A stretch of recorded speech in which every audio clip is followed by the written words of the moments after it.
সরষা শাক, লাই শাক, আমরা এটাকে বলি লাই শাক, কেউ কেউ আবার সরষা শাক।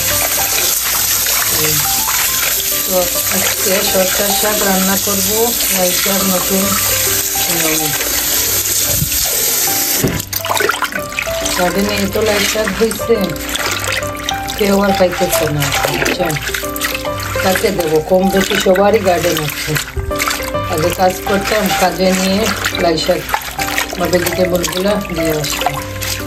এই 2-3 মাস থেকে কাজে নেই। এখন তো এই গার্ডেনের জিনিসগুলো কোথায় দেবো, কীভাবে দেবো, কাকে দেবো? আপনারা কেউ যদি খেতে চান, আমার আশেপাশে কানাডার মন্ট্রিয়ালে থাকেন, আমার সাথে যোগাযোগ করতে পারেন।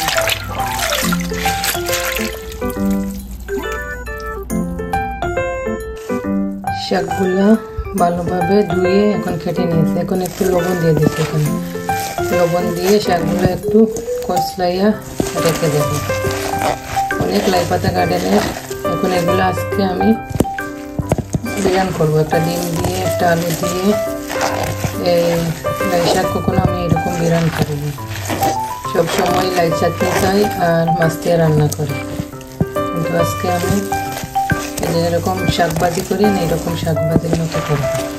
তো একটু চটকাইয়া রেখে দেবো, একটু লাইয়ের পানিটা একটু পালাবো। লাই শাক তো একটু জেম থাকে, চিচি চিচি থাকে, তো আমার ছেলে মেয়ে খাবে। সেখানে আমি একটু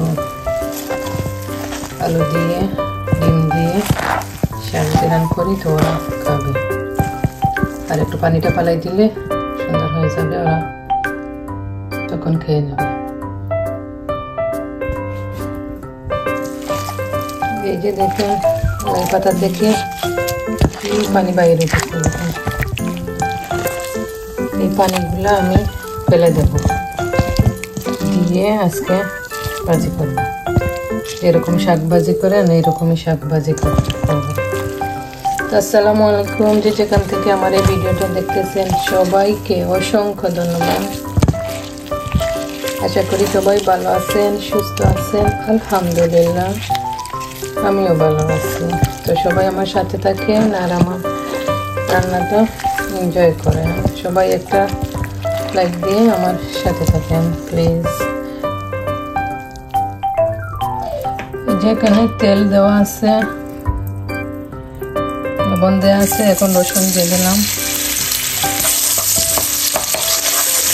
রসুনটা লাল লাল করে ভেজে নেব। এখন এই যে আমার রসুনটা লাল হয়ে গেছে, এখন একটু পেঁয়াজ দিয়ে দেব।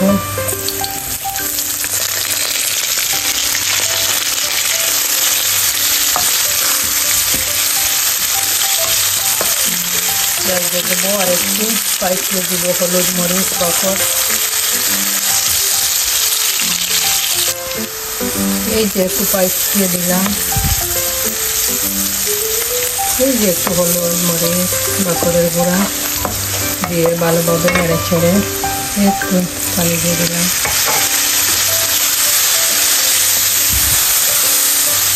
এখন একটা ডিম ভেঙে দিয়ে দেবো এর মধ্যে। প্লিজ আপনাদেরকে সবাইকে অসংখ্য ধন্যবাদ আমাকে সাপোর্ট করার জন্য, আমার সাথে থাকার জন্য। প্লিজ সবাই আমার পাশে থাকবেন, আমাকে সাপোর্ট করবেন, আমার ওয়াচ টাইমটা পূরণ করতে সাহায্য করেন প্লিজ। আমি বাংলাদেশ রাত এখন 10টায় লাইভ করি। প্লিজ আপনারা যারা ফ্রি আছেন আমার সাথে এড হতে পারেন, আমাকে একটু সাহায্য করতে পারেন আমার ওয়াচ টাইমটা পূরণ করতে। এই যে একটা ডিম ভেঙে দিয়ে দিলাম। ডিমটা এখন ছেড়ে এটার সাথে মিক্স করে নেব। এই ভাজিটা আমি আজকে প্রথমে রান্না করতেছি। লাই পাতা দিয়ে করু খাই আর মাছ দিয়ে রান্না করে খাই, কখনো ভাজি করি না শাকের মতো। কিন্তু অনেক লাই পাতা হয়ে গেছে, তো লাই পাতা কী করবো আমি, তাই এরকম ভাজি করে দেখতেছি। সেটা ফিরে রেখেছে, ভালো হবে না, ভালোই হবে আশা করি। এই যে কি সুন্দর করে আমার ডিমটাও ভাজা হয়ে গেছে। এখন এই যে শাকটা পানি ফেলে রাখছিলাম, এখন শাকটা দিয়ে দিচ্ছি।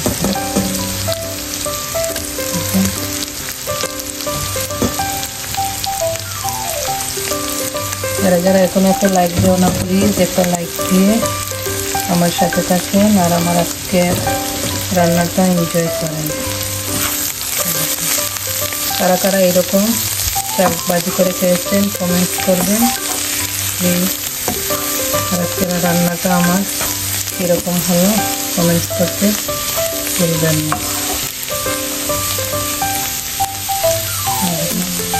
এখন একটা আলু কেটে দিয়ে দেবো এর মধ্যে। এই যে এখানে একটা আলু কেটে রেখেছি, এই যে এখন শাকে দিয়ে দেবো।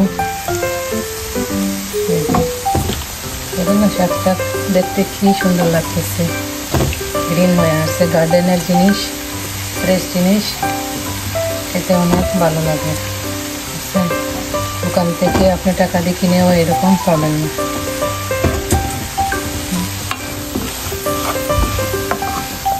এই যে আমার শাক রান্না হয়েই গেছে, এখন একটু আলুটা একটু সফট হলেই হয়ে যাবে। এখন জাল কমাই একটু এরকম করে রেখে দেবো।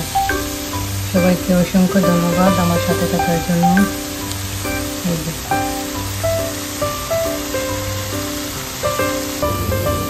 এই যে এদিকে আমার দেখেন না শাক ভাজিটা কি সুন্দর হয়েছে।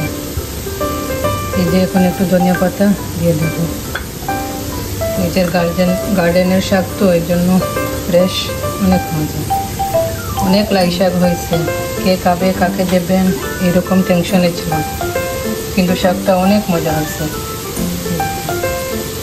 ইয়াম্মি।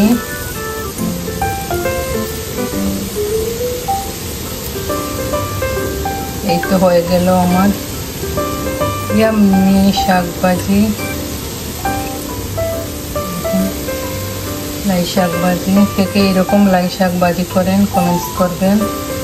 আমি আজ প্রথম এরকম ভাজি করলাম, দেখতে কি সুন্দর হয়েছে তাই না, জড়জড়া লাই শাক ভাজি।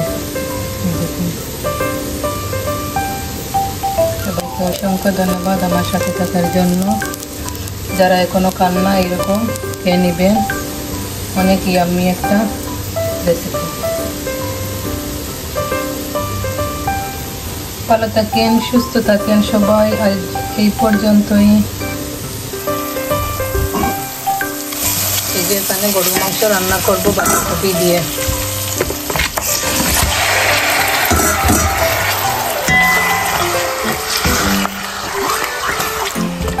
এই যে মাংসটা দিয়ে দিলাম, এখন একটু পাইস দিয়ে দেবো। এই যে আমার বাঁধাকপি কি সুন্দর, দেখেন না বাঁধাকপিটা ফুলের মতো লাগতেছে তাই না।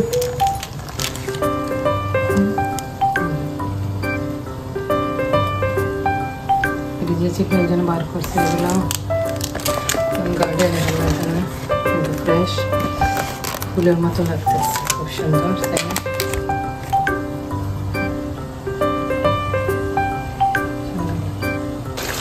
কি সুন্দর মাংসের কালার আসছে দেখুন।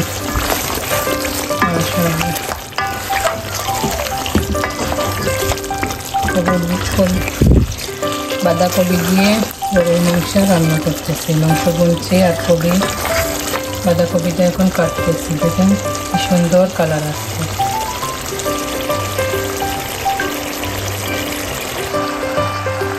এই যে আমার বাঁধাকপিটা দিয়ে দিলাম, এখন নেড়ে ছেড়ে ঘুরে রেখে দেবো, আস্তে আস্তে পানি বাহির হয়ে সফট হয়ে যাবে। এখন দেখা যাইতেছে এক হাঁড়ি করে একটু হয়ে যাবে।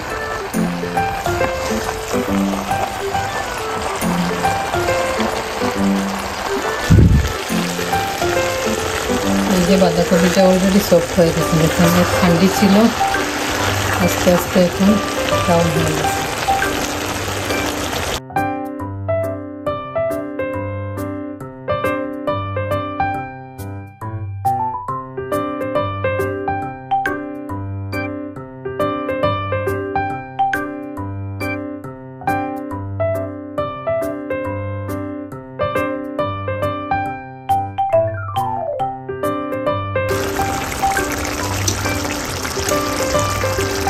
এই যে আমার বাঁধাকপি রান্নাটা হয়ে গেল, এখন ধনিয়া পাতা দিয়ে বন্ধ করে রেখে দেব। গরমের পাপে ঝোলটা আরও শুকনো হবে।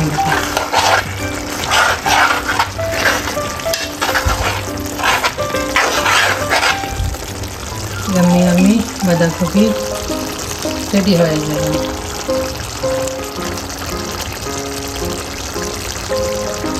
সবাইকে অসংখ্য ধন্যবাদ আমার সাথে থাকার জন্য।